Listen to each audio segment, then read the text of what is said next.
Bus reservation அன்ரிசர்வேஷன். இதுல குழப்பம் என்ன ஆகுதுன்னா அன்ரிசர்வேஷன் அதிகமா இருக்காங்க. முன்பதிவு செய்யாதவர்கள் அதிகமாக கும்பலாக சேர்ந்ததுனால அவங்களுக்கு ஒரு குழந்தையை கூட்டு வந்துடுறாங்க, ஒரு பதட்டம் வருது, இந்த வண்டி வரலன்ட்டு. இதுல முன்பதிவு செய்தவர்களும் வந்துடுறாங்க. அப்ப ரெண்டு தான் இங்க பிரச்சனையே வருது.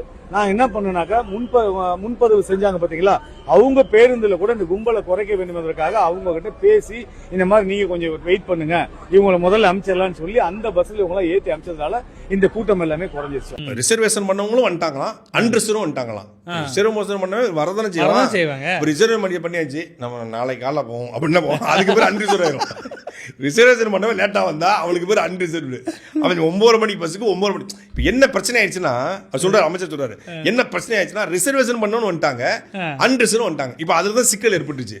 ரிசர்வேஷன் பண்ணவன் இன்னைக்கு போகிறான், இன்னைக்கு நைட்டு 9 மணிக்கு, இன்னைக்கு நைட்டு 9 மணிக்கு திருச்சிக்கு நான் வண்டி புக் பண்ணிருக்கேன். ரிசர்வேஷன் பண்ணியாச்சு, போகக்கூடாது, நாளைக்கு காலை 9 வரைக்கும் போவோம். நீலா இன்னைக்கு புக் பண்ணிட்டு நாளைக்கு காலை 9 வரைக்கும் நான் போனா எனக்கு பேர் அன்ரிசர்வ்டு. அவன் தான் ரிசர்வேஷன் பண்ண வந்துட்டாங்க. இப்ப என்ன பண்ணீங்க, அங்கதான் நிக்கிறாப்ல அமைச்சர். சும்மா இவருக்கு வந்து கோட் படத்துல வந்து போக்குவரத்துக்கு ஊழியர் இது கொடுக்கல, போஸ்டிங் நடிக்க வைக்கிற.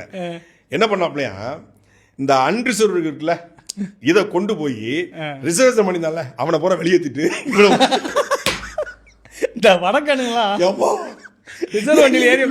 நான் சிக்குவேன்னு தெரியும், இப்படி சிக்கும்னு தெரியல. தமிழ்நாடு ரிசர்வேஷன் பண்ணவங்களை புறாத்தி வெளியேற்றிட்டு அதுல பாதி பேரை வெளியேற்றிட்டு அன்ரிசர்வ் பண்ணத்துக்கு உட்கார வச்சு இப்ப கிரௌடு குறைஞ்சுதா.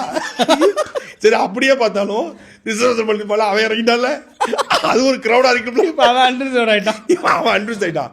சரி, 9:30 மணி எஸ்சிடிசிலயோ இல்ல 9:30 மணி அல்ட்ரா டிலக்ஸ்லயோ புக் பண்ணவன் 10:30 மணி வண்டியில போக முடியுமா? எப்படி போக முடியும்? மறுபடியும் டிக்கெட் எடுக்கணும் அதுக்கு. ஆமா, இல்லைன்னா ஆல்ட்ரேஷன் பண்ணி நாங்க வந்து இந்த வண்டியில ஏற்றி விடலாம் முடியும். அவன் என்ன பண்ண சண்டை போடுவான், யோ ஏற்கனவே இங்க புக் பண்ண சீட்டுக்கு நான் புக் பண்ணிருந்தேங்க, 44 பேர் புக் பண்ணியிருக்கிறான், இப்போ இங்க கொண்டு போய் 20 ஏத்துறாரு.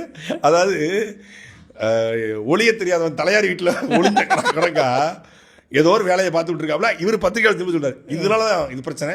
இது இப்போ சார், இது வந்து ஒவ்வொரு நாளும் சரி அவ கேட்கறாங்க, பத்திரிகை சரியா கேட்கறாங்க, ஒவ்வொரு நாளும் இது சரியா வருமா சார், இப்படி ரிசர்வேஷன் பண்ணவங்களும் அன்ரிசர்வ் ஏற்றி வச்சா சரியா வருமானு கேட்கறாங்க. இப்போதான் தொடங்கியிருக்கோம், போக சரி.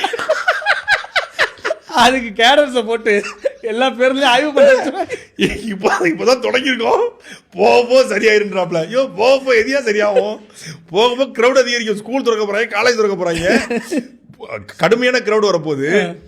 இது எப்படின்னா தீபாவளி பொங்கல்